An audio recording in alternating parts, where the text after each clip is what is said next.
History has a way of sanitizing the past, of polishing the rough edges off of monsters until they shine like anti-heroes. We are told the legend of John Dillinger, the gentleman bandit who leaped over bank counters with the grace of an athlete, who burned mortgage papers to help the poor during the Great Depression, and who famously claimed he never wanted to hurt anyone.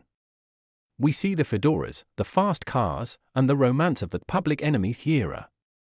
But there is a dark, rotting tumor attached to the legend of John Dillinger, a chapter so soaked in blood, viscera, and gratuitous violence that history books often hesitate to describe it in full detail. That tumor's name was Lester Gillis, better known to the terrified American public as Babyface Nelson. If John Dillinger was the charismatic face of the operation, Babyface Nelson was the rabid dog straining on a fraying leash, waiting for the command to tear throats. This is not a story of adventure or high-stakes robbery. This is a story of ballistics, of shattered bone, of heavy weaponry used on human flesh, and of a psychopathy so profound that it made even hardened career criminals vomit in fear. While Dillinger robbed banks to live, Babyface Nelson robbed banks because it gave him an excuse to kill. To truly understand the horror of the Dillinger gang's final year, one must first understand the physics of their trade. The tool of their destruction was the Thompson submachine gun, known affectionately in the underworld as the Chicago typewriter. In movies, people get shot and fall down gracefully. In reality, the Thompson is a meat grinder. It fires a .45 ACP slug, a heavy, fat, slow-moving piece of lead weighing 230 grains. It wasn't designed for long-range accuracy, it was designed for trench warfare, for stopping power. When a .45 caliber round hits a human body, it doesn't just pierce the skin, it transfers massive kinetic energy. It shatters bones into jagged shrapnel that becomes secondary projectiles within the body. It turns internal organs into liquid. It blows exit wounds the size of grapefruits.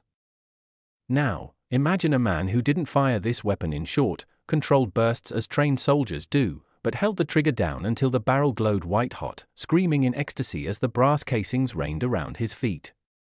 That man was Babyface Nelson.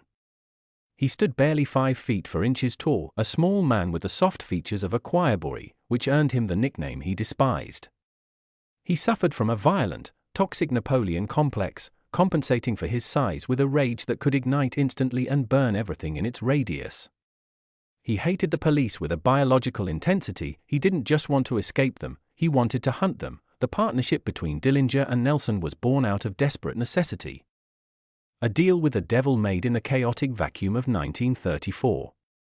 By then, Dillinger's original gang, the Supergang, was dead or captured. He needed muscle. He needed operators. He found Nelson, a man who had already earned a reputation in the chaotic Chicago underworld for extreme, unnecessary violence. From the very first robbery they conducted together, the dynamic was terrifyingly clear to everyone in the room.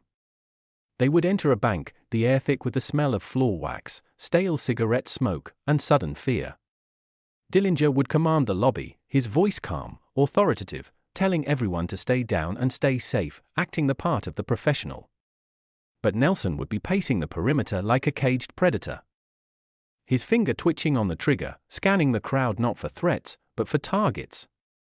He would scream at the hostages, hurling profanities, daring anyone to look him in the eye. Survivors of these heists recall that while they feared Dillinger might take their money, they knew, with a primal certainty, that the small man with the baby face wanted to take their lives. There was a hunger in him. He would pistol whip tellers for moving too slow, the sound of steel cracking against skull echoing through the silent lobby, just to see the blood spray across the marble counter. Dillinger would often have to physically drag him out of the bank, shouting at him to stick to the plan, but Nelson would just grin. His teeth bared, high on the adrenaline of violence, disappointed that he hadn't pulled the trigger. The true descent into hell began with the shootout at the Lincoln Court Apartments in St. Paul, Minnesota. The FBI had cornered them in a safe house. A gunfight erupted in the narrow hallway. Most men, when cornered, fire suppressive rounds to cover their escape. They shoot at the ceiling or the floor to make the enemy duck. Nelson fired to butcher. As he fled down the hallway, he wasn't looking for cover, he was looking for flesh. The bullets tore through the drywall, turning the corridor into a cloud of plaster dust, splinters, and lead. When Dillinger was hit in the leg, it was Nelson who provided the cover fire, unleashing a storm of .45 slugs that pinned the agents down. But it wasn't heroic loyalty, it was savagery. Later, in the getaway car, as Dillinger bled and groaned from the wound, Nelson was manic, recounting the shootout with glee. He described how the bullets hit the walls, how the agents flinched, how the noise sounded in the confined space. He was disappointed he hadn't killed anyone. He was like an addict who had gotten a taste but missed the high. This was the moment Dillinger realized he wasn't leading a gang anymore, he was managing a serial killer, but the defining moment of Nelson's monstrosity, the night that earned him the title the Mad Dog, was the escape from Little Bohemia. It was April 1934. The gang was hiding out in a rustic lodge deep in the Wisconsin woods. It was a freezing cold night, the forest floor covered in snow, the air crisp and silent. The FBI, led by Melvin Purvis, surrounded the lodge in the dead of night. They were nervous, disorganized, and trigger-happy. When the lodge dog started barking, the chaos began. The agents opened fire blindly into the building before identifying any targets. Bullets shredded the wooden walls, sending splinters flying like jagged daggers into the room where the gang was playing cards. Inside, it was a slaughterhouse of noise. The gang scrambled to escape through the back windows, dropping into the freezing darkness of the ravine. Dillinger, Van Meter, and the others ran for survival. They wanted to disappear into the woods, to evade, to live another day. But babyface Nelson didn't run away. He circled back. He flanked the FBI. Nelson emerged onto a side road, hijacking a car, but then he saw them, a carload of federal agents and a local constable named Carl Christensen approaching the scene. A sane criminal would have used the car to drive away at high speed. Nelson stopped his car. He stepped out onto the snowy road, illuminated by the headlights, a small, solitary figure in a trench coat holding a converted automatic pistol, a .38 super modified to fire like a machine gun. He walked toward the agent's car like a Terminator. The agents, thinking he was a civilian, slowed down. Nelson walked right up to the window. He shouted at them, "I know you bastards are wearing vests, so I'm going to give it to you high and low." And then he opened up. It was an execution. He sprayed the car from windshield to radiator. The sound was deafening, a continuous roar of gunfire that drowned out the wind. Special Agent W. Carter Baum was in the driver's seat. He didn't have a chance to draw his weapon. Nelson's bullets didn't just kill him, they destroyed him. The rounds tore through the metal door and ripped into Baum's body, shattering his spine and tearing his internal organs apart. He died instantly, slumped over the wheel in a pool of his own blood. Another agent was hit in the head, surviving only by a miracle. The constable was critically wounded, shot multiple times.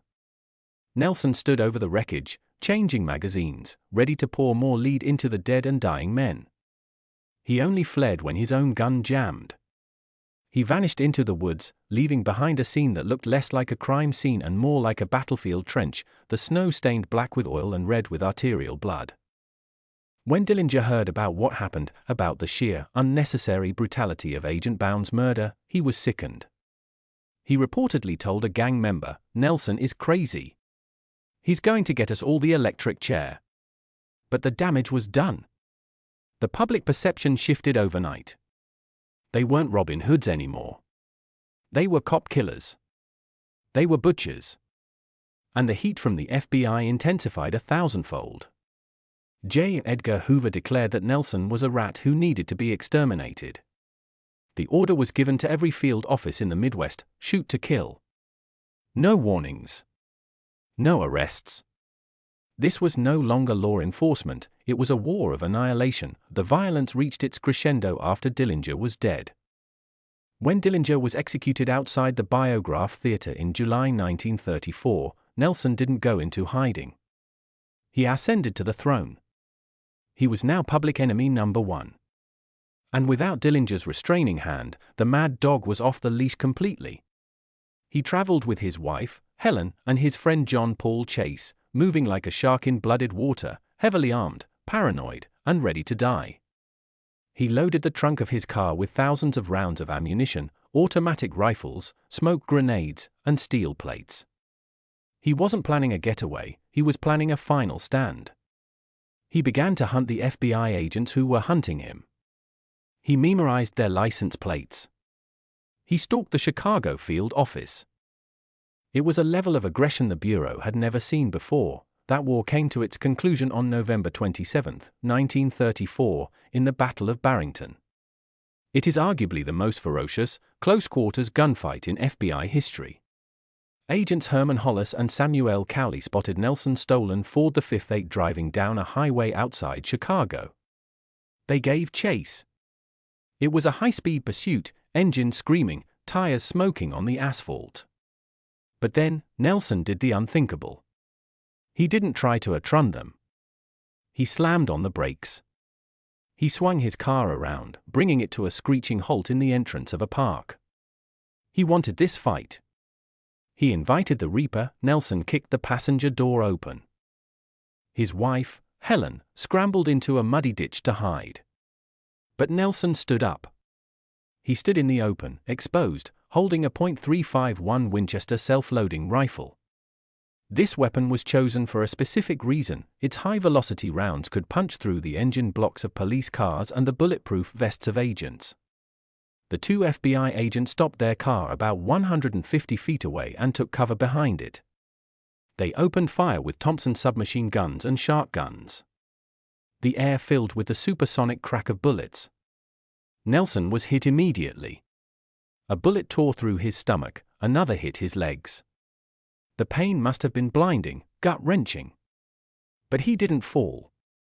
Driven by a demonic fury, fueled by an adrenaline dump that overrode all biological signals of death, he started walking toward the agents. Imagine the sight: a man with multiple gunshot wounds, blood soaking his shirt, walking steadily into a hail of machine gun fire, firing his own rifle from the hip.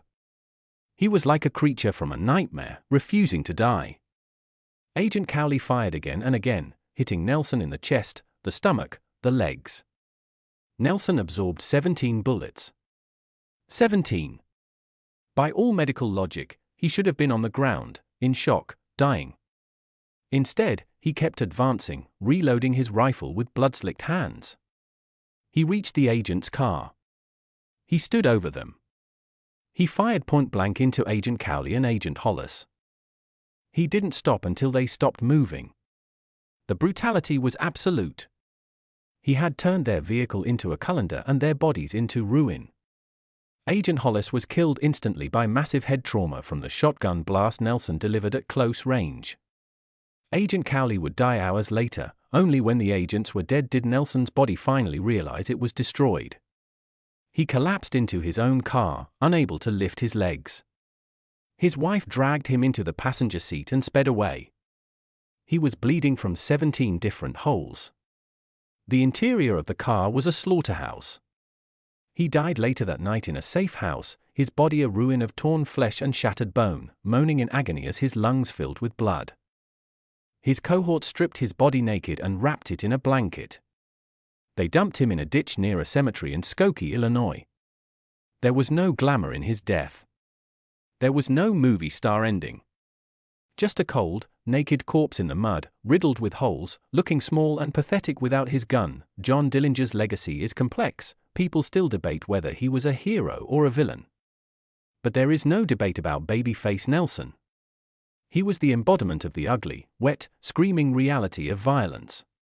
He showed the world that beneath the fedoras and the fast cars, this Public Enemy era was not about sticking it to the banks.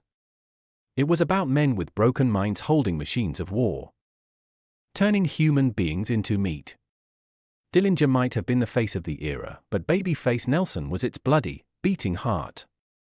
When forensic photographers arrived at the scene of the Battle of Barrington, they didn't just photograph a crime scene, they documented a battlefield.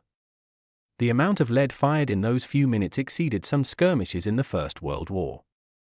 When you look at the photos of the destruction he left behind, the shattered glass, the pools of dark blood on the snow, the mangled steel of police cruisers, you don't see a legend. You see the work of a mad dog who tasted blood and never wanted to stop eating, a man who proved that a .45 caliber bullet is the ultimate equalizer. And that true evil often comes with a baby face.